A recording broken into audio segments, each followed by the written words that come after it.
Welcome to my YouTube channel thrill classes. दोस्तों, जैसा कि मैंने आप लोगों को क्रैश कोर्स के बारे में बताया था कि आप लोगों का जो बीपीएससी टीआरई 4 के लिए एग्जाम की तैयारी कर रहे हैं, 6 टू 8 के लिए या 9 टू 10 के लिए या 11 या 12 के लिए तैयारी कर रहे हैं या 1 टू 5 के लिए भी तैयारी कर रहे हैं, तो उसके लिए भी मुफीद साबित होगा। ये क्रैश कोर्स आप लोगों के लिए बना के लाया गया है।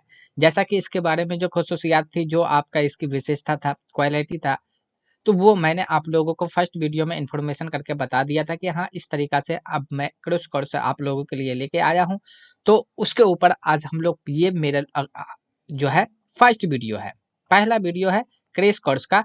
आप लोगों को मैंने इसका डेमो आप लोगों को दिखा दिया था। ठीक है, तो दोस्तों, अगर आपने अब तक मेरे चैनल को सब्सक्राइब नहीं किया तो आप उसे सब्सक्राइब कर ले और अपने दोस्तों में भी शेयर करना ना भूले, लाइक कमेंट शेयर करना ना भूले। ठीक है, और अगर पीडीएफ क्लास पीडीएफ चाहिए तो आपको टेलीग्राम चैनल हमारे टेलीग्राम चैनल से जुड़ना पड़ेगा। आपको वहीं पे सारा क्लास का पीडीएफ आपको मिल जाएगा। ठीक है, तो ये आप लोगों के लिए क्रैश कोर्स का फर्स्ट वीडियो है। तो चलिए हम लोग स्टार्ट करते हैं कि आज हम लोग, जैसा कि मैंने आप लोगों को बताया था इस कोर्स क्रैश कोर्स के बारे में, कि ये जो क्रैश कोर्स जो अब फ्रेम किया गया है, तो आप लोगों को उर्दू अदब से 20 क्वेश्चन जो है एक लाइन में जो क्लियर होता है, वैसे क्वेश्चन को लेंगे जो अब तक बीपीएससी ने पूछ रखा है बारी बारी से। अच्छा, जो भी अदर एग्जाम के अंदर पूछा गया, उर्दू के अदर एग्जाम के अंदर जो कंपटीशन लाइन का होता है, उस बेस पे मैंने हर वीडियो के अंदर 20 क्वेश्चन लेने का मतलब कि सेटअप किया है। और उसके बाद जाके फिर एक मतलब कि अब तक जो बीपीएससी पूछा है, वन टीआरई 1 के अंदर, 2 के अंदर, 3 के अंदर जो भी है क्वेश्चन जो कवायद का पूछा है दूसरे पार्ट के अंदर, उसको रखा है। फिर उसके बाद जाके मैंने 2 टॉपिक आप लोगों के लिए उर्दू अदब का रखा है। ठीक है, तो जैसे-जैसे आप लोगों को मतलब कि टोटल मैंने 50 से 60 वीडियो देने का वादा किया है। तो आप लोग इत्मीनान बना के रहे और ये क्लास को आप अच्छे से अटेंशन के साथ देखें। अगर आपको नोट्स बनाने की ज़रूरत भी पड़े, तो नोट्स भी आप बना सकते हैं। लेकिन शर्त यहाँ पे ये है कि आप फर्स्ट टाइम जब देख रहे हैं, तो आप नोट्स इसका नहीं बनाएँ, सबसे पहले इसको समझें। उसके बाद जाके आप नोट्स बनाना चाहते हैं, तो बना लीजिए, नहीं अगर इसका क्लास पीडीएफ चाहिए, तो टेलीग्राम चैनल से आपको जुड़ना पड़ेगा। ठीक है? तो चलिए अब हम लोग स्टार्ट करते हैं कि आज का जो 20 क्वेश्चन है, सबसे पहले क्या है, चलिए। जैसा कि 1 नंबर के अंदर है कि पहले मशहूर शायर कौन है? अगर सवाल ये आता है कि सबसे पहले मशहूर शायर कौन है, तो उसका नाम है अमीर खुसरो। तो मशहूर शायर कौन है? पहले मशहूर शायर का नाम क्या है? अमीर खुसरो। उसके बाद दूसरा सवाल देखें तो पहले साहिब दीवान शायर, साहिब दीवान शायर पहले, पहले साहिब दीवान शायर जो कहा जाता है, मोहम्मद कुली कुतुब शाह को कहा जाता है। किसे कहा जाता है? मोहम्मद कुली कुतुब शाह को कहा जाता है। तीसरा सवाल अगर देखें यहाँ पे, पहले सूफी शायर किसको कहा जाता है? पहले सूफी शायर किसे कहा जाता है? तो सवाल का जवाब ये होगा, मीर दर्द को। ठीक है? चलिए, अब हम लोग देख लेते हैं चौथा सवाल क्या है। ये 1 लाइन का जो क्वेश्चन है हम लोगों को फास्ट में करना है। ठीक है? ताकि आप लोगों को कवायद का जो प्रश्न रहेगा उसको समझाने में मतलब कि ज़्यादा टाइम ही उधर हम लोग लगाएँ। ठीक है? उसके बाद देखिए पहले नाबिल निगार। पहले नाबिल निगार की अगर बात करें तो डिप्टी नज़ीर अहमद है। पहले नाबिल निगार का नाम क्या है? डिप्टी नज़ीर अहमद है। ठीक है? और ये जो पहले जो आपका जो नाबिल था उसका नाम था मिर्तुल उरूस। ठीक है? चलिए, 5वां क्वेश्चन देखें तो पहले अफसाना निगार कौन है? पहले अफसाना निगार का नाम है प्रेमचंद। पहले अफसाना निगार कौन है? प्रेमचंद। पहले अफसाना निगार प्रेमचंद। 6ठा नंबर का देखें तो पहले नस्र निगार कौन है? तो पहले नस्र निगार का नाम है मुल्ला वजी, है ना? और ये जो पहले नस्र निगार जो मतलब कि ये था, तो उसका नाम है सबरस। ठीक है? तो ये सबरस किसका है? मुल्ला वजी का है। मुरतुल उरूस यानी डिप्टी नज़ीर अहमद का। ठीक है? उसके बाद देखिए कि कसीदे की इब्तिदाई, तो कसीदे की इब्तिदाई किसने किया था? मोहम्मद रफ़ीक सौदा। कसीदे की इब्तिदाई किसने किया था? रफ़ीक सौदा, मोहम्मद रफ़ीक सौदा। ठीक है? चलिए, 8 नंबर का क्वेश्चन देख लेते हैं हम लोग। 8 नंबर में क्या कह रहा है कि पहले मजमून निगार कौन है? तो पहले मजमून निगार का नाम है सैयद अहमद खान, है ना?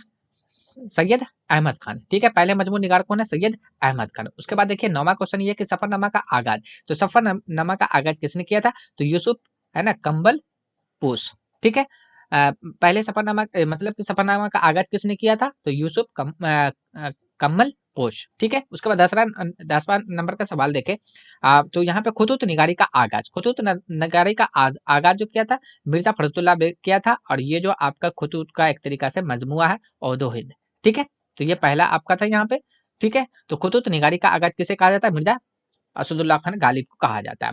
ठीक है? चलिए, अगला नंबर का सवाल देखें यहाँ पे, खाका निगारी का आगाज़। खाका निगारी का जो आगाज़ किया था वो मिर्ज़ा फ़खरुद्दीन बेग ने किया था। खाका निगारी का आगाज़ किसने किया था? मिर्ज़ा फ़खरुद्दीन बेग ने किया था। ठीक है? मिर्ज़ा फ़खरुद्दीन बेग जो थे वो आपका क्या किए थे? खाका निगारी का मतलब कि आगाज किया था। उसके बाद देखिए 12 नंबर का है मिली वो कौमी शायरी। मिली वो कौमी शायरी कौन है? मिली वो कौमी शायरी कहा जाता है अल्ताफ हसीन हाली को। किसे कहा जाता है? अल्ताफ हसीन हाली को कहा जाता है। किसे? अल्ताफ हसीन हाली को। उसके बाद 13 नंबर का देखिए पहले ड्रामा निगार। पहले ड्रामा निगार का नाम है अमानत लखनवी, है ना? पहले ड्रामा निगार का क्या नाम है? अमानत लखनवी। पहले ड्रामा निगार का नाम क्या है? अमानत लखनवी। उसके बाद देखिए आप लोगों का 14 नंबर का है। 14 नंबर का देखिए सवाने निगारी कौन है? यानी पहले सवाने निगारी का अगर बात करें यहाँ पे तो आपका अल्ताफ हसीन हाली है। अल्ताफ हसीन हाली पहले सवाली निगारी का क्या नाम है? अल्ताफ हसीन हाली है।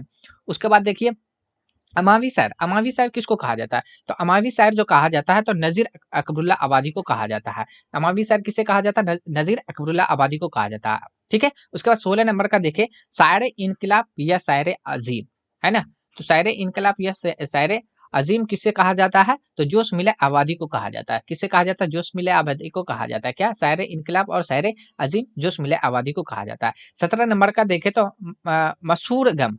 मशहूर गम किसे कहा जाता है? अल्लामा राशिदुल खैरी को। ठीक है। किसे कहा जाता है? अल्लामा राशिदुल खैरी को कहा जाता है। 18 नंबर का अगर देखें 18 नंबर का क्या है? मसूर मसूर हकीदत, है ना? अकीदत, मसूर अकीदत किसको कहा जाता है? अल्लामा इकबाल को।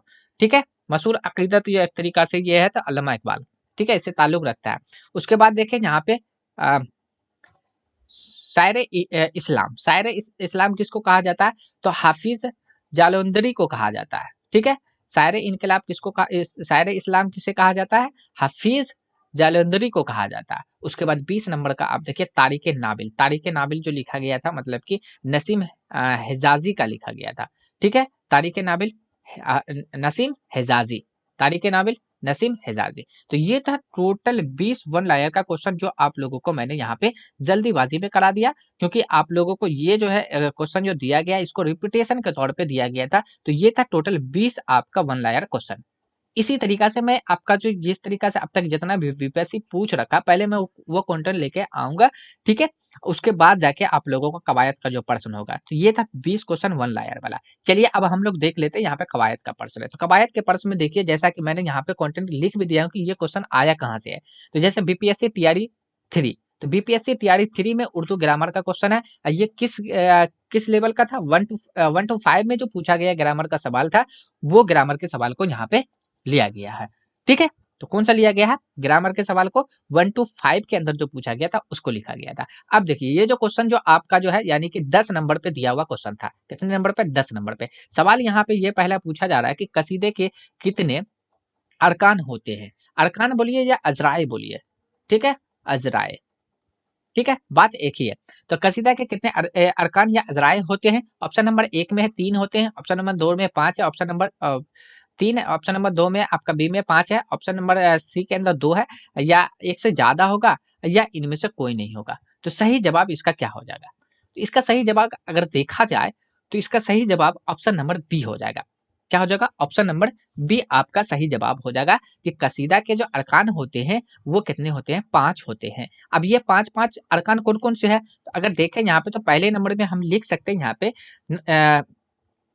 पहले नंबर में अगर देखें यहाँ पे तो क्या हो जाएगा? नसीब हो जाएगा। ठीक है। क्या हो जाएगा? नसी ठीक है। नस नसबीब हो जाएगा। क्या क्या? नसबीब। उसके बाद दूसरा देखिए दूसरे नंबर में हम ले सकते हैं किसका था? ग्रीज। क्या हो जाएगा? ग्रीज। ग्रीज। ठीक है। उसके बाद तीसरे नंबर का अगर देखें तो कसीदा के जो अरकान होते हैं तीसरे नंबर का जो हो जाएगा मदह हो जाएगा। ठीक है। मदह या हुजू इसको कहा जाता है। हुजू। चौथे नंबर का देखें तो चौथे नंबर का क्या हो जाएगा? हुस्ने तलब। क्या हो जाएगा? हुस्ने तलब। हुस्ने तलब। ठीक है। तो आपको याद रखना है यहाँ पे। उसके बाद 5वें नंबर का अगर देखें तो वहां पे लास्ट में आता है आपका दुआ। ठीक है। तो ये 5 तरह के कसीदा के अरकान होते हैं, जिसको हम लोग अज़राए भी कहते हैं। अगर सवाल वहाँ पे ये कसीदा के कितने अज़राए होते हैं, तो आपको यही बताना है कि 5 होते हैं। तो पाँचों मैंने यहाँ पे लिखा दिया, आपको नोट करने की ज़रूरत है तो आप नोट कर सकते हैं। बाकी ये रहा कि सर हाँ, इसके बारे में डिटेल से आप बता दीजिए कि ये क्या चीज़ होते हैं। तो देखिए, जब इसका जहाँ पे तारुफ़ की ज़रूरत पड़ेगी, हम वहाँ पे कंटेंट जब आएगा तो मैं वहाँ पे बता दूँगा। नहीं तो आपका अलग से बेसिक टू एडवांस का आपका कवायद का चल रहा है, तो वहाँ पे आप लोगों को जिस तरीका से जब आपका इस लेवल पे पहुंचा जाएगा, तो वहाँ पे आपको बता भी दिया है। लेकिन घबराने की जरूरत नहीं है, क्योंकि अगर हम एक ही क्वेश्चन को मतलब कि पूरा डीपली तरीका से बताएं, तो फिर वो क्या होगा कि वीडियो जो है बहुत लेंदी हो जाएगा। ठीक है। तो इसलिए मतलब कि जितना पूछा जा रहा है उसके अकॉर्डिंग, अब पूछा गया था यहाँ पे 5 गो अरकान कौन सा है, मैंने 5 अरकान बता दिया, आप लोगों को 5 अरकान लिख भी दिया। ठीक है। इतना यहाँ पे काफी था, तो इसलिए यहाँ पे इतना ही कर दिए। चलिए आगे हम लोग देख लेते हैं, अगले सवाल क्या है। आगे देखिए 11 नंबर पे पूछा गया था ये सवाल, टीआरई 3 के अंदर जो 1 टू 5 में था। जेल में से हाल की मिसाल बताना है। ये हाल की मिसाल बताना है। हाल की मिसाल में आप लोगों को ऑप्शन नंबर दिया हुआ है। ऑप्शन नंबर 1 में है कि वह लिखता है। ऑप्शन नंबर 2 में है कि वह जाएगा। ऑप्शन नंबर 3 में वो खा चुका है। ऑप्शन नंबर डी में एक से ज्यादा। ऑप्शन नंबर ई में है इनमें से कोई नहीं। तो सही जवाब क्या हो जाएगा इसका ये बताइए। अगर देखा जाए यहाँ पे सही जवाब जो हो जाएगा, एग्जैक्ट जो हो जाएगा, ऑप्शन नंबर 1 आपका सही जवाब हो जाएगा। ऑप्शन नंबर ए सही जवाब हो जाएगा कि वह खेलता है, ये हाल के अंदर जाएगा। अब देखिए यहाँ पे, अब यहाँ पे ये देख सकते हैं कि यहाँ पे लास्ट में है लिखा हुआ, ये तो सिंबल जो, ये जो अलामत जो, ये तो हाल की पहचान है, यहाँ भी हाल की पहचान है, लेकिन यहाँ पे नहीं हुआ, यहाँ पे हो गया कैसे। तो ये देखिए आप लोगों का, यहाँ पे वो खा चुका है, यहाँ पे एक तरीका से शक पाया जा रहा है, जो आप लोगों को क्या होगा, फिल माजी के अकसाम के अंदर आता है, इसलिए उसके अकॉर्डिंग यहाँ पे आपको नहीं देना पड़ेगा। ठीक है, ये ऑप्शन नंबर सी आपका नहीं होगा। अब हम लोग यहाँ पे बात कर लेते हैं कि जमाना, तो ठीक है, क्योंकि यहाँ पे हाल के बारे में पूछा गया था, तो जमाना के देखिए 3 अक़साम होते हैं। ठीक है। ये देखिए इतना चीज भी आपको याद रखना कि जो छोटा मतलब कि जो टॉपिक जो आपका स्मॉल टॉपिक है, मैं कोशिश ये भी करूंगा कि इसी में क्लियर करके निकाल दूं, लेकिन जो लेंथी टॉपिक रहेगा तो फिर यहाँ पे मतलब जितना पूछा जाएगा उसके अकॉर्डिंग मैं बताऊंगा। तो जमाना देखिए, वक्त को ही जमाना कहा जाता है। 1 नंबर में वक्त का जमाना के 3 अक़साम आता है, एक हाल आता है, दूसरा अगर देखा जाए तो यहाँ पे आपका आ जाएगा माजी आ जाएगा। ठीक है। तीसरा अगर देखा जाए यहाँ पे, तो तीसरा आपका हो जाएगा मुस्तकबिल हो जाएगा। ठीक है, मुस्तकबिल। ठीक है, तो मुस्तकबिल आपका हो जाएगा। अब यहाँ पे से हाल है, यानी कि जो मौजूदा दौर है उसको हम लोग, जिस मौजूदा वक्त को ही हम लोग हाल कहते हैं। और माजी कहते हैं जो चीज गुजर चुका है उसके लिए माजी इस्तेमाल होता है। मुस्तकबिल जो आने वाला है। ठीक है। तो ये आपका था, यहाँ पे देखा जाए तो हाल की पहचान यहाँ पे क्या था, ऑप्शन नंबर 1 था यहाँ पे। चलिए अब हम लोग आगे देख लेते हैं 12 नंबर पे। ये 12 नंबर का क्वेश्चन है। 12 नंबर में यहाँ पे ये पूछा गया था कि वह इसमें जो किसी खास अ, वह इसमें जो किसी जगह का तस्वुर पेश करे, क्या कहलाता है ना। तो जो किसी भी जगह के बारे में बताता है, तो जगह के बारे में बताएगा, तो उसको अब यहाँ पे बोला गया है कि इसम जमाना कहा जाएगा, या इसम ज़र्फ कहा जाएगा, या इसम जो जमाना, या इसम ज़र्फ मकान, या इसम आला, या एक से ज्यादा, या एक से ज्यादा, या इनमें से कोई नहीं। तो इसका सही जवाब क्या हो जाएगा। अगर इसका सही जवाब देखा जाए कि 12 नंबर का क्या होगा, तो ऑप्शन नंबर बी आपका सही जवाब हो जाएगा। अब यहाँ पे कैसे आया देखिए, मैंने इसमें नकरा के बारे में आप लोगों को पढ़ाया था। अगर बेसिक टू एडवांस का क्लास अगर आप कर रहे हैं, तो आपको वहां पे पता होगा कि हाँ सर ने यहाँ पे इसम नकरा के जो आप लोगों को 6 अक़साम बताए थे, जिसमें से एक आपका आया था इसम ज़र्फ। क्या आ गया था, इसम ज़र्फ आ गया था। इसम ज़र्फ क्या होता, इसम ज़र्फ जो होता है दो चीज को जगह दर्शाता है, यानी कि दो चीज का इल्म कराता है, एक जगह का कराता है, दूसरा वक्त का कराता है।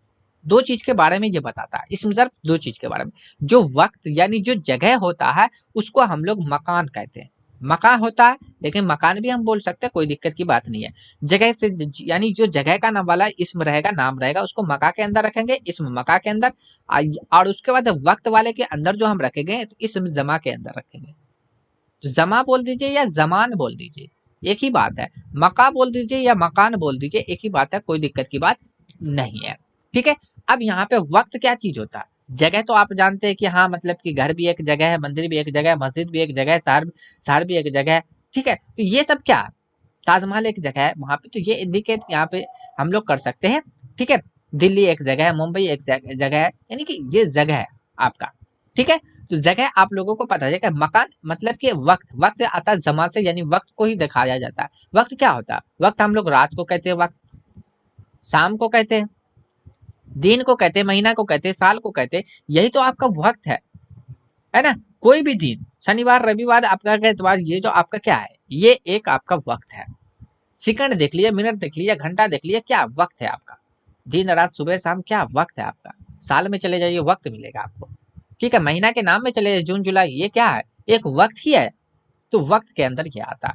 तो इसम ज़र्फ किसको दर्शाता है? दो चीज के बारे में इल्म कराता है, एक जगह के बारे में, एक वक्त के बारे में। अगर इसम है, नाम है, वो जगह है, यह आपका वक्त है, तो इसम ज़र्फ के अंदर आएगा। अब यहाँ पे दो गो अकसाम में बांट दिया गया है, जगह को और वक्त को। तो जगह वाले को इसम मका कहा जाता है, और उसके बाद जाके वक्त वाले को जमा कहा जाता है। तो अब यहाँ पे पूछा गया कि वह इसमें जो किसी जगह का तस्वुर पेश करे, किसके बारे में? जगह के बारे में। जगह को किसको? मकान के अंदर। तो इसम ज़र्फ मकान, या हम इसको इसम मका भी बोल सकते हैं, इसम जमा भी बोल सकते हैं, कोई दिक्कत की बात नहीं है। इसलिए ऑप्शन नंबर बी आपका सही जवाब हो जाएगा। तो ये था आप लोगों का 12 नंबर का सवाल।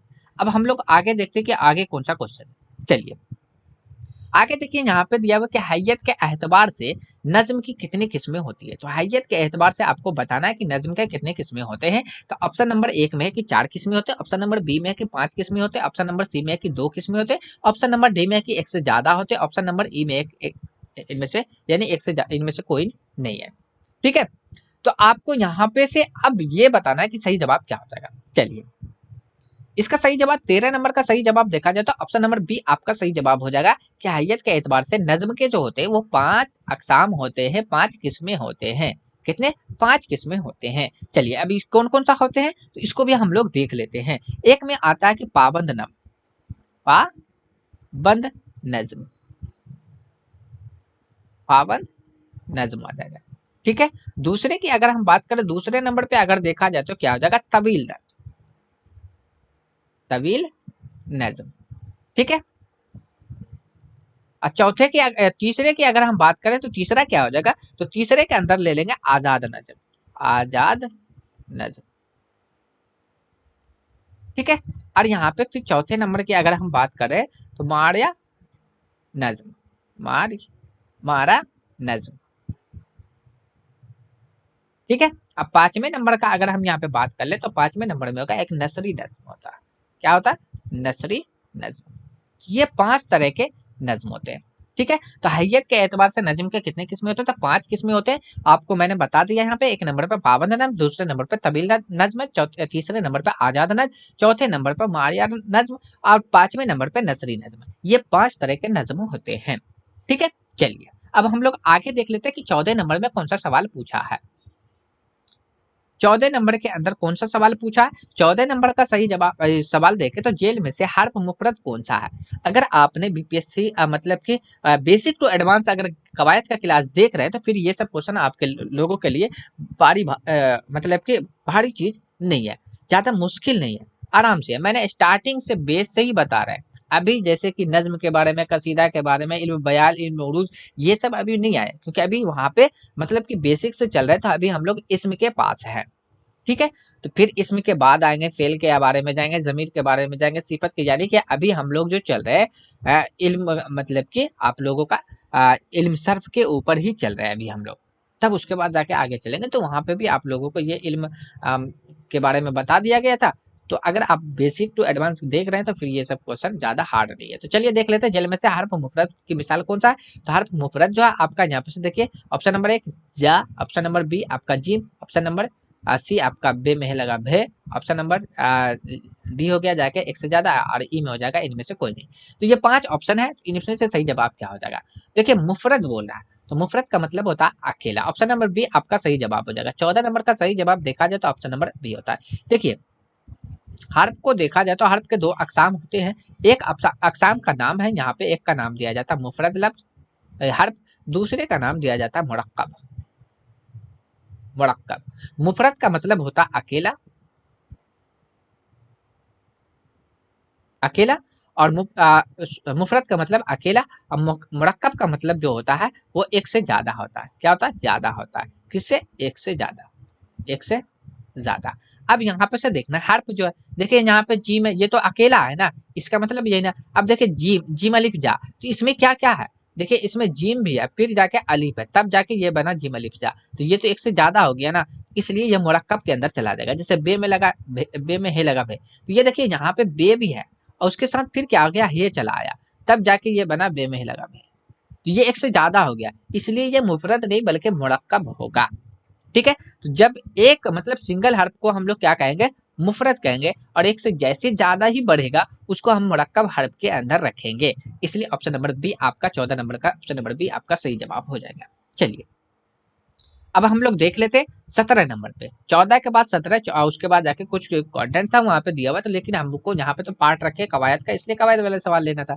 चलिए 17 नंबर का देखे, अकरम मैदान में खेल रहा है। अकरम क्या कर रहा है, मैदान में खेल रहा है। अकरम जो है मैदान में खेल रहा है, इसमें कौन सा लफ्ज फेल है, कौन सा लफ्ज फेल है। ऑप्शन नंबर 1 में है कि मैदान है, ऑप्शन नंबर 2 में खेलना, ऑप्शन नंबर 3 में अकरम है, ऑप्शन नंबर 4 है कि एक से ज्यादा, ऑप्शन नंबर 5 है कि एक से इनमें से कोई नहीं, यानी हस्ब वाला में से कोई नहीं। ठीक है, चलिए इसका सही जवाब क्या हो जाएगा, इसका सही जवाब देखा जाए तो ऑप्शन नंबर बी आपका सही जवाब हो जाएगा। ऑप्शन नंबर बी आपका सही जवाब, खेलना जो आपका फेल है। फेल क्या होता है, जिसके अंदर एक तरीका से समझे काम को ही फेल कहा जाता है। तो यहाँ पे मैदान, मैदान एक जगह है जो इसमें नाम है, ये मैदान नाम है, और जब जो नाम होता है उसको हम लोग इस्म कहते हैं, नाम को इस्म कहते हैं। अकरम एक नाम है, तो ये आपका क्या है, जब ये नाम है तो इसका नाम पड़ गया इस्म, क्या पड़ गया, इस्म पड़ गया। ये खेलना, खेलना एक काम है, ये क्या है, काम है, और जो काम होता उसी को हम लोग फेल कहते हैं।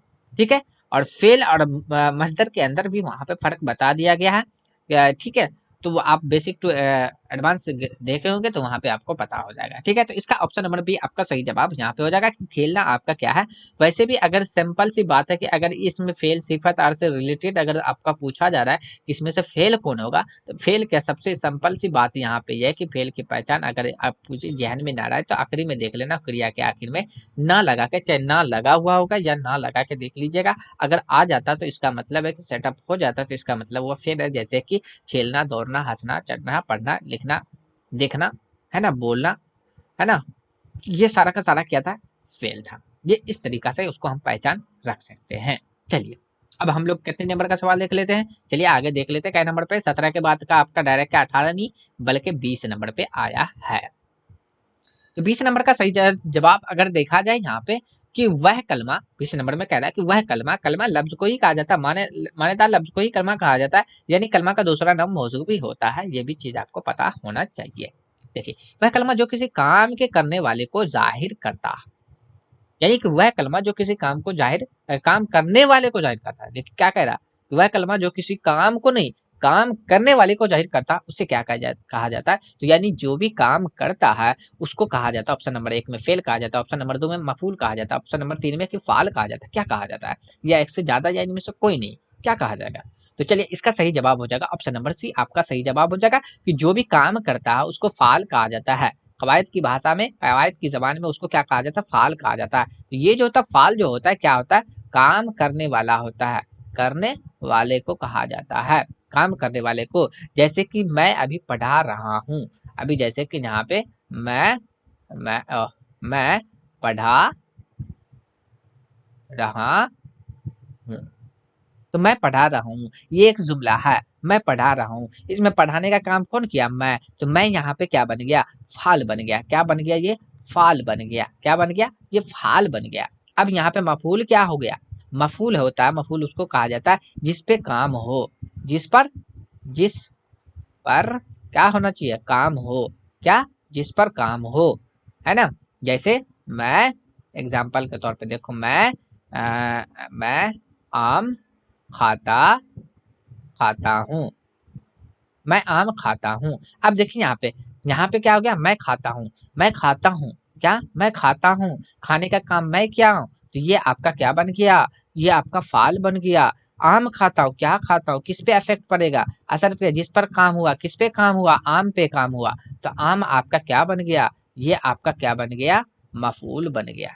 क्या बन गया, मफूल बन गया। इसको आम को हम लोग मफूल कहेंगे यहाँ पे कंडीशन देख के। ऐसा नहीं कि हाँ हम यहाँ पे एक लफ्ज लिख दिए, यहाँ पे आप लिख दिया आम, पूछिए ये क्या है तो आप बोलिएगा मफूल नहीं, ये मफूल अफाल का कॉन्सेप्ट आपका तभी सक्सेस होगा, तभी आप बता सकते जब वो जुमला बन के आएगा तभी, अलग से नहीं। अलग से हम इसको लफ्ज बोलेंगे, कौन सा लफ्ज बोलेंगे, लफ्ज मौजू बोल सकते हैं, इसको कलमा बोल सकते हैं, इसको लफ्ज भी बोल सकते हैं हम। लेकिन क्या आम को अलग से हम रख के हम पूछेंगे कि हाँ ये क्या है, मफूल है? नहीं, अभी हम नहीं कह सकते। मफूल का कॉन्सेप्ट तभी सक्सेस होगा, तभी उसको माना जा सकता, और फाल को तभी माना जा सकता जब वो जुमला बन के कंप्लीट होके आएगा तभी।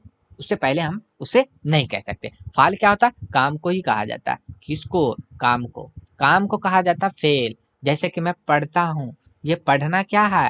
ये आपका पढ़ना क्या है? ये आपका फेल है। ठीक है। और जो आपका मैं पढ़ता हूँ, पढ़ने का काम मैं किया तो मैं बन गया फाल। अब यहाँ पे देखिए, मैं आम खाता हूँ तो मैं जो खाया, मैं खाया तो फाल हो गया। क्या खाया? तो आम खाया तो मफूल बन गया। कौन सा काम हुआ? खाने का काम हुआ, तो खाना अभी यहाँ पे क्या बन गया? फेल बन गया। तो ये था आपका सही जवाब। तो 20 नंबर का सही जवाब आपका क्या हो जाएगा? फाल हो जाएगा। ठीक है, चलिए अब हम लोग देख लेते हैं आगे। आगे क्या है, 22 नंबर में क्या कह रहा है? चलिए, 22 नंबर का सवाल यहाँ पे ये बोला जा रहा है, खलीफा की जमा क्या होगी? तो खलीफा की जमा ऑप्शन नंबर बी आपका, ऑप्शन नंबर एक खलफा हो जाएगा, या आपका ऑप्शन नंबर बी खिलाफ हो जाएगा, या खिलाफत हो जाएगा, या एक से ज्यादा, या इनमें से कोई नहीं। इसका सही जवाब क्या हो जाएगा? आपका 22 नंबर का सही जवाब क्या हो जाएगा? चलिए, इसका सही जवाब हो जाएगा ऑप्शन नंबर ए आपका सही जवाब है। अब इसमें कोई चीज बताने की जरूरत नहीं है, सिंपल से याद रखना कि तादाद के दो अकसाम होते हैं। तादाद के दो अकसाम होते हैं। तादाद कहा जाता है गिनती को, किसको कहा जाता है? गिनती को कहा जाता है। तादाद गिनती को कहा जाता है। इसके दो अकसाम होते हैं, एक वाहिद होता है और दूसरे का नाम होता है जमा। अब वाहिद का मतलब अकेला, तन्हा। वाहिद के माने क्या होता है? अकेला, अकेला। ठीक है, अकेला। और इसका मतलब होता है एक से ज्यादा।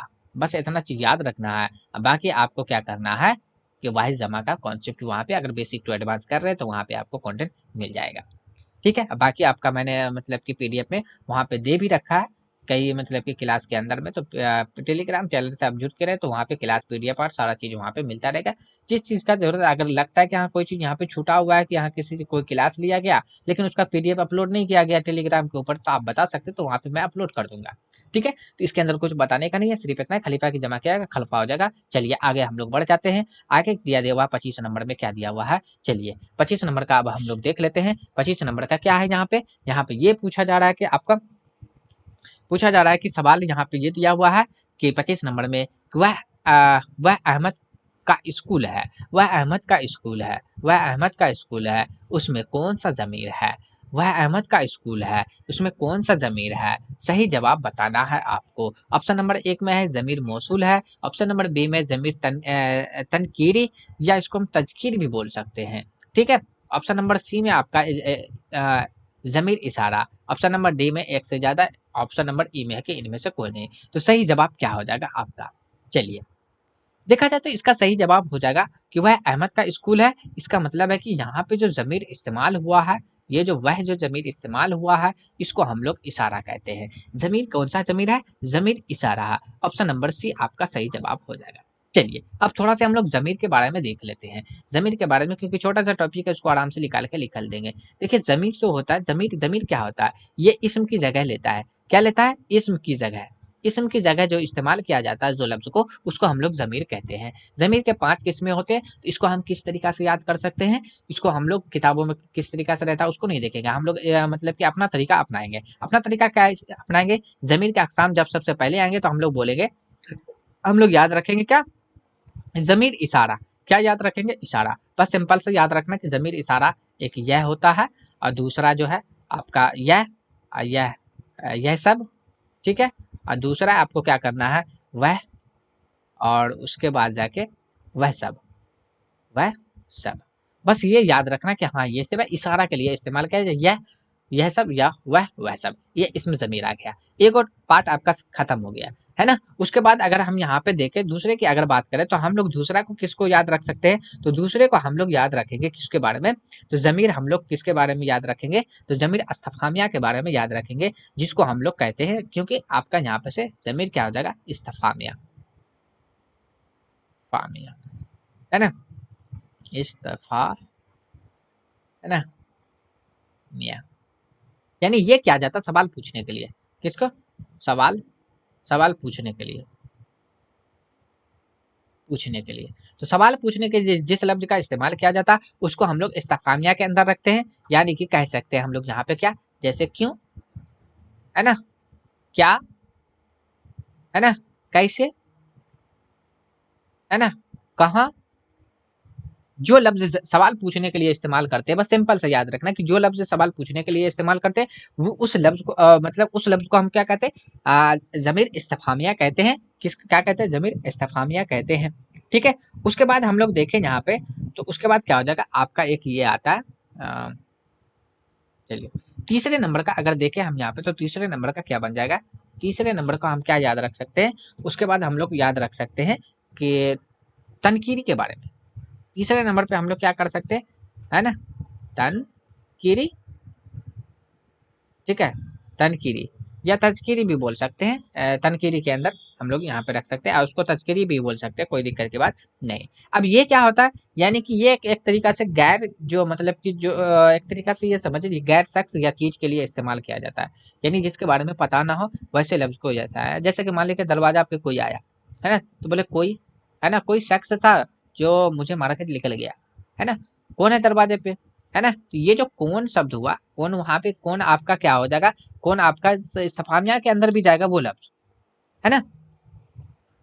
कौन इस्तिफामिया के अंदर नहीं जाएगा, है ना। हाँ, कौन, क्योंकि सवाल पूछा जा रहा है, कौन दोनों के अंदर जाएगा। आपको कंडीशन देख लेना है कि वहां पे क्या चीज किया जा रहा है, ठीक है, तो देख लेना वहां पे। तो ये कौन आपका हो गया, है ना, कुछ, है ना, कुछ है ना, थोड़ा, थोड़ा, है ना। तो ये सब लफ्ज क्या है ना, कम, ज्यादा, ये सब सारा का सारा लफ्ज क्या है, ये आपका किसके अंदर जाएगा, आपका जमीर के अंदर चला जाएगा। कौन सा जमीर के अंदर, जमीर तजकीरी के अंदर चला जाएगा। ठीक है। अब अगर हम बात कर ले आगे भी जमीर के बारे में, चौथे नंबर पे जमीर कौन सा याद रख सकते हैं, तो चौथे नंबर पे हम लोग जमीर मौसूल याद रख सकते हैं।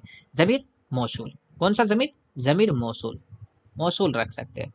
जमीर मौसूल को हम लोग किस तरीका से करेंगे, ये जमीर मौसूल आखिर क्या चीज होता है ना, जो यानी किसी जिस्म की जगह इस्तेमाल किया जाता है, ठीक है, जो के बारे में कुछ कहा जाता है, यानी जिसके बारे में कुछ कहा जाता है तो वो वैसे कंडीशन में इस्तेमाल किया जाता है। एग्जाम्पल के तौर में कि आ, वो जो लड़का आया था, वह जो लड़का, लड़का आया था, इसके लिए आपको क्या कंडीशन लगेगा कि जब तक आपका सेंटेंस आप यानी जुमला नहीं बनाएगा तब तक इसका कंडीशन आपका क्लियर नहीं हो सकता। वह जो लड़का आया, आया था, वह जो लड़का आया था, है ना, मेरा भाई था, मेरा भाई था, वो जो लड़का आई था मेरा भाई था, तो ये बन गया था। अब देखिए वह तो आपको पता है कि हाँ ये किसकी मिसाल है, इशारा की मिसाल है। अब यहाँ पे लड़का आया था, मेरा भाई है, तो यहाँ पे देखिए ये जो यही हुआ मौसूल, इसी को कहा गया मौसूल। तो मौसूल के लिए हम क्या चीज याद रख सकते हैं, जो, है ना, जिसका, जिसका, जिसका, है ना, या एक तरीका से जिसको, जिसको तुमने मारा था ना, है ना, वो फलाना का बेटा था, है ना। तो ये जो, जिसको, जिससे, है ना, ये सब लफ्ज है ना, अगर बनेगा तो वो आपको मौसूल के अंदर लेके चलना है। पांचवा आपका आता है, क्या आ जाता है, जमीर शख्सी याद आता है। क्या पांचवा आपको याद रखना है, शख्सी, क्योंकि सबसे पहले यही शख्सी आता है लेकिन हम इसको यहाँ पे रखेंगे। तो जमीर शख्सी आपका वहाँ पे एक टॉपिक अलग से भी ये बनता है, बाकी को आप ले आके जमीर शख्सी के अंदर रख सकते हैं। जैसे मैं को, है ना, मैं, मुझे, तुम, आप, तुम्हारा, आपका, तुम्हारा, तुम्हारी, है ना, ये सारा का सारा जमीर शख्सी के अंदर आता है। यानी जमीर शख्सी वो होता है, यानी जो सिंपल से शख्स के बारे में आपको पता है, उसके बारे में मालूम है आपको कि हाँ, जैसे कि मैं हूँ, है ना, मैं खेल रहा हूँ, तो अब आपको पता है अगर आपसे मैं बात कर रहा हूँ, तो जैसे कि मैं बात कर रहा हूँ, तो अभी तो सामने में रहिएगा तब ना हम कहेंगे। या आपका जो आज जो टेक्नोलॉजी बढ़ा हुआ है, तो फोन के जरिए चाहे किसी और के जरिए हम कर सकते हैं। तो यहाँ पे ये मैं हो गया, आप हो गया, तुम हो गया, मुझे हो गया, आपका, तुम्हारा, तुम्हारी, ये जितना भी है सारा का सारा जमीर शख्सी के अंदर चला जाता है। लेकिन आपका सबसे ज्यादा सवाल जो पूछा जाता है वो तीन तरीका से तीन गो तीन तरीका से आपका आता है, तीन को, एक इशारा से कॉन्सेप्ट बन के सवाल के अंदर से, और दूसरा मौसूल के, तीसरा मौसूल के अंदर से। इतना चीज आपको करने का, वैसे आपको छांटते हुए चले जाना है तो आपका आंसर सटीक निकल जाएगा। ठीक है, चलिए अब हम लोग देख लेते हैं यहाँ पे क्वेश्चन नंबर 29। क्वेश्चन नंबर 29 के अंदर क्या कहा गया है, क्वेश्चन नंबर 29 में यह कहा गया, आप लोगों से पूछा गया है ऑप्शन में 29 में कि हरमत के क्या माने हैं। तो हरमत के माने क्या होता है? ऑप्शन नंबर 1 में हलाल होना, दूसरा है कि हलाल होना, ऑप्शन 2 में नाकाम होना, ऑप्शन 3 में हराम होना, एक से ज़्यादा, इनमें से कोई नहीं। सही जवाब क्या हो जाएगा इसका? 29 नंबर का। चलिए, 29 नंबर का सही जवाब अगर देखा जाए तो ऑप्शन नंबर सी आपका सही जवाब हो जाएगा, हराम होना। ठीक है, हरमत के माने क्या हो जाता है? हराम होना। ऑप्शन नंबर सी आपका सही जवाब हो जाएगा। चलिए, इसमें तो कोई चीज़ बताने का नहीं है, माने पूछा जा रहा था, माने में क्या बताएंगे इसमें। चलिए, आगे हम लोग देख लेते हैं यहाँ पे 30 नंबर का। अब देखिए यहाँ पे पूछा गया है, यहाँ पे भी देखिए सवाल के पूछा गया, वह ज़मीर जो सवाल पूछने के लिए इस्तेमाल होता है। अभी बताया गया ना ज़मीर के बारे में, सवाल पूछने के लिए, तो सवाल के लिए क्या चाहिए? इस्तिफ़ामिया कहाँ है? ज़मीर इस्तिफ़ामिया, ये आपका सही जवाब हो जाएगा। क्या हो जाएगा? ऑप्शन नंबर बी आपका सही जवाब हो जाएगा। ठीक है, अब यहाँ पे से ज़मीर गैप के बारे में जब जिक्र कर लिया, तो अब यहाँ पे हम लोग क्या करते हैं? ज़मीर शख्सी के बारे में थोड़ा सी पढ़ लेते हैं। ज़मीर शख्सी के देखिए 3 गो अक़साम होते हैं, एक का नाम होता है हाजिर। ठीक है, तो हाजिर का मतलब यहाँ पे ये होता है कि जो बोलने वाला होता है, बोलने वाले को कहा जाता है, बोलने वाला, है ना? जैसे मैं, मुझे, मुझको, हम सब, ये सब बोल रहा है ना, बोलने वाला काम कर रहा है। तो आपको सिंपल सा याद रखना है कि ज़मीर शख्सी के जो 3 अक़साम होते हैं, एक का नाम आ गया जाके हाजिर, तो यानी बोलने वाला, जैसे मैं से जो लफ्ज़ बनेगा सबको ज़मीर हाजिर के अंदर लेके चलना है। ठीक है? मैं या मुझसे जो लफ्ज़ बनेगा, या मुझको, है ना? मुझसे, उसके बाद देखिए हम, अब हम से जितना भी लफ्ज़ बन जाएगा ना, जैसे हम सब, हम लोग, है ना? तो ये लफ्ज़ आपको क्या रखना है? ज़मीर हाजिर के अंदर। उसके बाद देखिए, ओह सॉरी, ये हाजिर नहीं बल्कि इसको जो कहा जाएगा, बोलने वाला जो होता है वो मुतकल्लिम होता है, सॉरी, मुतकल्लिम, मुतकल्लिम। ठीक है, बोलने वाले को क्या कहा जाता है? ऑप्शन नंबर 1 में मुतकल्लिम, ये बोलने वाला था। मुतकल्लिम कहा जाता है बोलने वाले को। किसको कहा जाता है? बोलने वाले को मुतकल्लिम कहा जाता है। जैसे कि, है ना, मैं से जो लफ्ज़ बनेगा उसको आपको मुतकल्लिम के अंदर लेके चलना है, यानी फर्स्ट पर्सन के अंदर, यानी, और उसके बाद जाके मुझसे या हमसे, तो ये फर्स्ट पर्सन के अंदर आता है। दूसरा आता है हाजिर आपका, ये आता है आपका हाजिर। दूसरे नंबर का आपका हाजिर आएगा। हाजिर का मतलब एक तरीका से सुनने वाला, सुनने वाला, यानी कि जो सुनता है उसको कहा जाता है हाजिर। जैसे कि आपसे जो भी लफ्ज़ बनेगा, आप सब, आप लोग, अच्छा आप बनेगा तुमसे जो लफ्ज़ बनेगा, तुम्हारा, तुम्हारे, तुम्हारी, है ना? आप लोग, आपका, आपकी, आपके, है ना? तो ये आपसे, तुमसे जो भी लफ्ज़ बनेगा उसको लेके आपको हाजिर के अंदर जाना है। मैं से, मुझसे और हम से जो लफ्ज़ बनेगा उसको आपको मुतकल्लिम के अंदर लेके चलना है। कभी-कभार ये पूछ देता है कि बोलने वाले को क्या कहा जाता है? तो बोलने वाला जो होता है उसको मुतकल्लिम कहा जाता है, सुनने वाला जो होता है उसको हाजिर कहा जाता है। तीसरा पॉइंट की अगर हम बात करें तो यहाँ पे ये होता है आपका गायब। गायब, ये होता है जिसके बारे में बात की जाए, है ना? इसके बारे में बात की जाए, जिसके बारे में बात किया जाए। ठीक है, तो जिसके बारे में बात किया जाएगा वो सारा का सारा गैप के अंदर आ जाता है। अब वहां पे कोई भी चीज आ सकता है, आपका देख लेना, जबरी शख्स के 3 आता है ना? चलिए, बाकी को आपको यहाँ पे से, मैं, मुझ और हमको, इससे जो लफ्ज बनेगा मुतकल्लिम के अंदर, आप तुमसे जो लफ्ज है हाजिर के अंदर, बाकी को जो बचना है गैप के अंदर लेके चला जाना है। ठीक है, जैसे यह, वह, है ना, वह सब, यह सब इसके अंदर भी देखा जाएगा यहाँ पे। चलिए, इसका सही जवाब तो दे दिया, जमीर इस्तफामिया। चलिए, ये थोड़ा-सी मतलब कि आगे पीछे हो गया तो कोई दिक्कत की बात नहीं है। ये 26 नंबर का, 26 नंबर में पूछा गया था, ये जेल में से इसमें ज़मा कौन-सा? देखिए यहाँ पे ज़मा लिखा गया ना, वहाँ पे लिखा हुआ था क्या? ज़मान, इसमें ज़मा। तो कोई दिक्कत की बात नहीं है, यहाँ पे ज़मा, इसमें ज़मा की मिसाल क्या होगा? देखिए, ज़मा किसको कहा गया था? बताइए आप? वक़्त को कहा गया था। ज़मा वक़्त से रिलेटेड है। वक़्त क्या? खेत वक़्त है? नहीं जी। लड़का वक़्त है? नहीं। रात वक़्त है। ऑप्शन नंबर सी आपका सही जवाब हो जाएगा। चलिए, आगे चलते हैं, हम लोग देख लेते हैं, कहता अ ऑप्शन नंबर 28 का देख लेते हैं। 28 का भी छूटा हुआ था, है ना? अर्श की जिद क्या होगा, है ना? तो अर्श का जिद क्या हो जाएगा? 28 नंबर का देखा जाए तो ऑप्शन नंबर 1 में है कि आपका क्या है? ऑप्शन नंबर 1 में है आसमान, ऑप्शन नंबर 2 में है कि जमीन, ऑप्शन नंबर 3 में फर्श, और ऑप्शन नंबर डी में है एक से ज्यादा, ऑप्शन नंबर ए में इनमें से कोई नहीं। तो अर्श का जो जिद हो जाएगा आपका क्या हो जाएगा? ऑप्शन नंबर सी आपका सही जवाब हो जाएगा, फर्श हो जाएगा। ठीक है, क्या हो जाएगा? फर्श हो जाएगा। क्या बन जाएगा? फर्श बन जाएगा। तो ऑप्शन नंबर आपका यहाँ पे से दिया जाएगा, फर्श बन जाएगा। चलिए, अब हम लोग देख लेते हैं, यहाँ पे आंसर की भी दे दिया गया है ना? उर्दू अदब का 2 टॉपिक, यानी 2 टॉपिक है यहाँ पे जिसको हम लोगों को पढ़ना है। ठीक है, चलिए, सबसे पहला दिया हुआ यहाँ पे एक साइड जो दिया हुआ है, शायरा या अदबिया का नाम दिया हुआ है, जिसका नाम यहाँ पे अल्ताफ हसीन हाली। आज हम लोग अल्ताफ हसीन हाली के बारे में देखने वाले हैं। तो यहाँ पे देखिए अल्ताफ हसीन हाली की अगर पैदाइश देखे तो 1837 में हुआ था। कहाँ हुआ था? तो पानीपत के अंदर हुआ था। अल्ताफ हसीन की पैदाइश 1837 में, कहाँ? पानीपत में। और उसके बाद जाके आपका यहाँ पे अल्ताफ हसीन का वफात कब हुआ था? तो 1914 के अंदर हुआ था।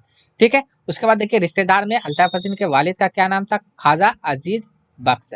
ठीक है। उसके बाद देखिए खानदान में, देखिए खानदान जो था अल्ताफ हसीन हाली का खानदान जो था वो ना ख्वाजा गान अंसारी था। खानदान क्या था? ख्वाजा गान अंसारी। ठीक है। अहलिया यानी बीबी का नाम था, अल्ताफ हसीन की बीबी का नाम क्या था? इस्लामुन निसा, है ना, इस्लामुन निसा। ठीक है। उसके बाद देखिए उस्ताद एगो थे, उस्ताद शायरी में जो उस्ताद थे मिर्जा गालिब थे। तो आपसे पूछा जा सकता है कि अल्ताफ हसीन हाली के शायरी जो उस्ताद थे वो कौन थे? तो मिर्जा गालिब थे। क्या थे? मिर्जा गालिब थे। चलिए अब देख लेते हैं इसके बारे में थोड़ा सा और डिटेल में देख लेते हैं अल्ताफ हसन अली के बारे में। देखिए अल्ताफ हसन अली के मजमून का नाम है जबान गोया, है ना, ये एक इस्लामी मतलब की मजमून है। तो पूछा जा सकता है कि अल्ताफ हसन अली के जो जबान गोया जो मजमून है वो किस पे लिखा गया? तो इस एक कैसा मजमून है? तो वो एक इस्लामी मजमून है। उसके बाद देखिए किताब है, किताब का मुकदमा सैरो शायरी। तो मुकदमा सैरो शायरी जो किताब है वो किसका है? अल्ताफ हसन हाली का है, जो 1893 में क्या हुआ था? शायर हुआ था। उसके बाद इसका जो मुकदमा सैरो शायरी का मौजू जो था वो क्या था? तनकीदी किताब से था। ठीक है। आगे देखिए उसके बाद देखिए दूसरा किताब का नाम है सिकवाए हिंद। ठीक है। दूसरे किताब का नाम अल्ताफ हसन हाली की किताब का नाम क्या है? सिकवाए हिंद, हयात जावेद। तो हयात जावेद या सिकवाए हिंद किसके किताब का मजमुआ है? तो एक ये जो है किसका किताब है? तो ये आपका ख्वाजा हसन निजामी का है। और ये जो सवाने सर सैयद अहमद खान का जो सवाने था उसी को मतलब कि रखा गया है। ठीक है। उसके बाद देखिए नज्म, नज्म थे जो अल्ताफ हसन हाली के, है ना, बरखा रत। ठीक है। उसके बाद देखिए हुब्बुल वतन। उसके बाद कहना बड़ों का मानो। तो कहना बड़ों का मानो आप लोगों का ये क्या क्या चीज था? अल्ताफ हसन हाली का था।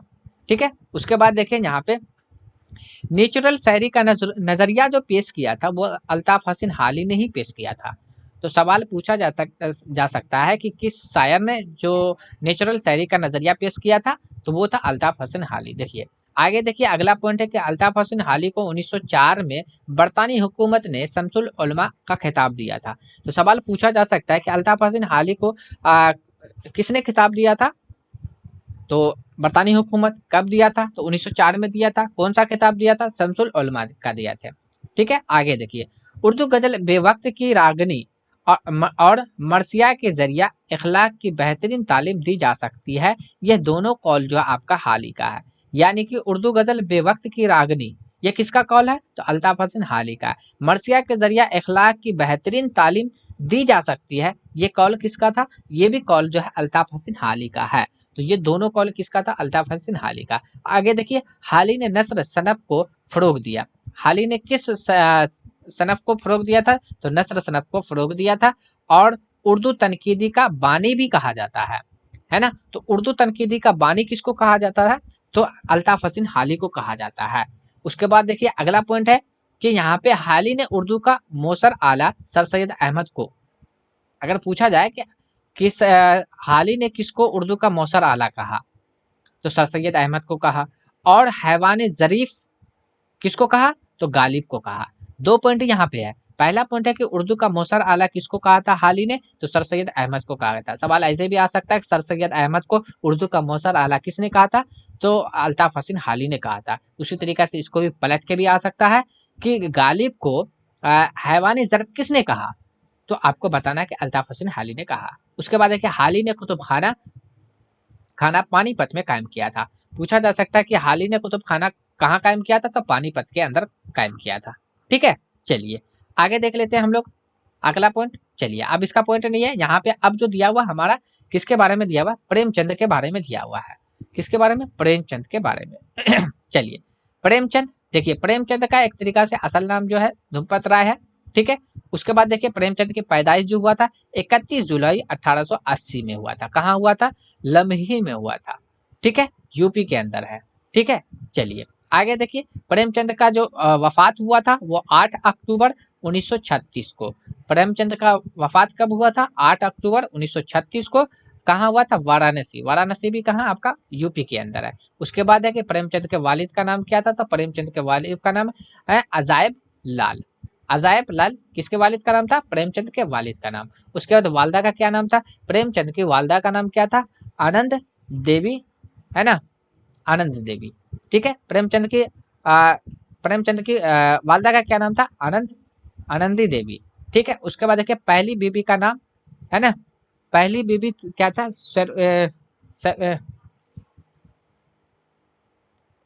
पहली बीबी था सेवरानी देवी। ठीक है। जो 1909 में। ठीक है। फिर उसके बाद जाके दूसरी बीबी का यहाँ पे दिया हुआ जिक्र है। ठीक है। आगे देखिए यहाँ पे, चलिए इसका थोड़ा सा असनाफ दिया हुआ है, तो असनाफ को हम लोग देख लेते हैं। अब यहाँ पे देखिए प्रेमचंद की जो जो अफसाना था, प्रेमचंद का अफसाना जो यहाँ पे तकरीबन जो 300 से ज्यादा है। पूछा जा सकता है कि प्रेमचंद के कितने अफसाने लिखे थे? तो 300 से ज्यादा लिखे थे। अब यहाँ पे नमक का दरोगा, तो नमक का दरोगा किसका अफसाना है? तो प्रेमचंद का। नमक का दरोगा दरोगा प्रेमचंद का। हज अकबर, है ना? तो हज अकबर भी किसका अफसाना है? प्रेमचंद का। सोजे वतन किसका अफसाना है? प्रेमचंद का। ये जब्त कर लिया गया था, जब्त हुआ था, है ना? अब पहला अफसानवी मजमुआ ये था जो 1900, यानी कि कहने का मतलब यहाँ पे ये है, ये जो पॉइंट दिया गया, सोजे वतन जो है प्रेमचंद का पहला अफसानवी मजमुआ था जो 1908 में शाये हुआ था, और इसको मतलब कि जब्त कर लिया गया था। पॉइंट यहाँ पे ये भी है ना? सोजे वतन को यानी कि प्रेमचंद के किस अफसाने को जब्त कर लिया गया था? तो सोजे वतन को कर लिया गया था। और ये सोजे वतन जो पहला मजमुआ था कब शाये हुआ था? 1908 के अंदर। उसके बाद देखिए कफन। कफन जो है एक तरीका से यहाँ पे मतलब कि कफन, है ना? प्रेमचंद का अफसाना का एक नाम कफन भी है, जिसमें बुधिया माधो, यानी माधो जो थी बेटी थी, और गैसो जो बाप था, किरदार है। ठीक है। जो 24 घंटे का वाकयात दर्ज है इसके अंदर, जो यानी कि ये जो कफन जो 24 घंटे का, कफन के अंदर कितने घंटे का वाकयात मतलब कि दर्ज है? तो 24 घंटे का जो है मतलब कि वाकयात दर्ज भी है। इसका मौजू जो है, यानी कफन का मौजू जो है गुर्बत और नादारी का है। ठीक है। उसके बाद देखिए अगला पॉइंट यहाँ पे, दुनिया का अनमोल रतन। तो दुनिया का अनमोल रतन एक अफसाना है, जिसका जो मतलब प्रेमचंद ने लिखा था। ये जो पहला अफसाना हो गया जाके, तो पहला अफसाने का नाम जो है आपका क्या? दुनिया का अनमोल रतन। यहाँ पे जो ये बोला गया कि पहला अफसाना मजमुआ का बात हो रहा है। ठीक है। तो पहला अफसाना, प्रेमचंद के पहले अफसाने का नाम क्या है? दुनिया का अनमोल रतन, जो आपका पहला अफसाना है प्रेमचंद का। उसके बाद देखिए कुछ यहाँ पे नावल के बारे में दिया हुआ है। तो मंगल सूत्र, तो ये नावल मंगलसूत्र किसका है? प्रेमचंद का। ये नामुकम्मल है, यानी कि ये मुकम्मल नहीं हुआ। पूछा जा सकता है कि प्रेमचंद का कौन सा नावल है जो नामुकम्मल है? तो आपको बताना मंगलसूत्र। उसके बाद देखिए असरार असरार माबद, है ना? असरार माबद भी आपका एक नावल है जो प्रेमचंद का है। ये पहला नावल है। तो पहले नावल का नाम, प्रेमचंद के पहले नावल का नाम क्या है? असरार माबद। ठीक है। उसके बाद देखिए यादरा, जादरा एक है ना? जादरा आपका क्या हो गया? जादरा भी एक नावल है, किसका? प्रेमचंद का। उसके बाद मैदान अम्ल, ये भी आपका क्या है? एक नावल है। उसके बाद खुदा की बस्ती, खुदा की बस्ती भी प्रेमचंद की नावल है ना? कुआंदान, है ना? कुआंदान भी एक तरीके प्रेमचंद का मजमुआ है, ये आखिरी नावल है। तो कुआंदान आपका क्या था? प्रेमचंद का। पूछा जा सकता है कि प्रेमचंद का आखिरी नावल का नाम क्या है? तो कुआंदान। ठीक है। चलिए अब यहाँ पे अहम मालूमात है जो हम इसको प्रेमचंद के बारे में देखना है। कि देखिए प्रेमचंद सियासी रहनुमा महात्मा गांधी से बेहद मुतासर हुए थे। अब पूछा जा सकता है कि प्रेमचंद जो थे किन सियासी रहनुमा से मुतासर हुए थे? तो आपको बताना है कि महात्मा गांधी से। दो में है कि राहे साहेब और प्रोफेसर मेहता को, यानी कि एक राहे साहेब और उसके बाद और प्रोफेसर मेहता, है ना? कुआंदान नाविल का किरदार है। ठीक है। तो कुआंदान नाविल का किरदार कौन? राहे साहब किस नाविल का किरदार है? तो कुआंदान का नाविल का किरदार है। और प्रोफेसर मेहता भी आपका कुआंदान नाविल का क्या है? किरदार है। ठीक है। कुआंदान जो आपका नाविल है वो उसके मतलब कि मुसन्निफ कौन है? तो आपको बताना है कि हाँ ये प्रेमचंद है और ये जो है आखिरी नावल था प्रेमचंद का। उसके बाद देखिए जमींदार गैसो, यानी गैसो जो थे बाप था, अब बेटा का नाम था माधो, धनिया धनिया का नाम यानी माधो की बीबी, धनिया क्या नाम था, माधो की बीबी। अफसाना कफन के किरदार है, तो अफसाना कफन में कौन कौन सा किरदार का जिक्र किया गया है, जमींदार के बारे में जिक्र किया गया, गैसो यानी कि जो बाप है, बेटा माधो, और धनिया जो माधो की बीबी का नाम है, अफसाना कफन के किरदार में है। माधो और गैसो चमार जात से है ना, माधो और हाँ यहाँ पे ये बोला कि माधो और गैसो जो है चमार जात से है, माधो और गैसो किससे, चमार जात से है ना। माधो की मौत जो है ना किससे होते हैं, पेट में बच्चा के मर जाने से, और उसके बाद बुधिया की, हाँ बुधिया की जो है मौत जो है ना बच्चे के पेट में मर जाने से हो जाती है। माधो गैसो कफन के पैसे से मैं खाना जाते थे। ठीक है, यहाँ पे देखिए यानी कि यहाँ पे जो पॉइंट लिखा गया ये सारा का सारा पॉइंट जो है तकरीबन कफन से लिया गया, क्योंकि ये काफी प्रेमचंद का मशहूर मतलब कि एक तरीका से ये है, इसलिए वहां पे सारा चीज यहाँ पे पॉइंट बना के लिखा गया है। तो जमींदार गैसों के बारे में बात यहाँ पे हो गया। माधव जो है आपका बेटा था, और उसके बाद धनिया जो थी, धनिया जो आपका माधव की बीवी थी, अफसाना कफन के किरदार में आ गया। माधव और गैसो जो चमार जात से थे, से ताल्लुक रखते थे। बुढ़िया की मौत जो था पेट में बच्चे के मर जाने से हो गया था, और माधव और गैसो जो थे वो क्या करते थे, कफन के जो पैसे से क्या करते थे, मैखाना जाते थे। यानी कि ये कफन को मतलब कि चुरा के फिर कफन को बेचते थे, तो उस एक तरीका से तो वो जो है मैखाना जाया करते थे। गैसो और माधव के पास कुल रकम 5 रुपया थे, है ना। तो गैसो और माधव के पास कुल रकम कितने थे, तो कुल रकम जो थे 5 रुपए थे। और उन दोनों की सूरत से जमींदार नफरत करते थे। ठीक है, तो यहाँ पे पूछा जा सकता है कि माधो और गैसो को जो है मतलब कि कौन जो है नफरत करते थे सूरत से, तो जमींदार करते थे। ई में है कि कुआदान नाबिल हुरी। अब देखिए कुआदान नाबिल जो है हुरी किसान की कहानी है, जिसकी बीबी जो है धनिया से हुरी की ख्वाहिश, है ना, गाय को पाने की थी। गाय को जहर हुरी का भाई देता है। ठीक है, और हुरी की मौत मौत जो है लोगने से होती है।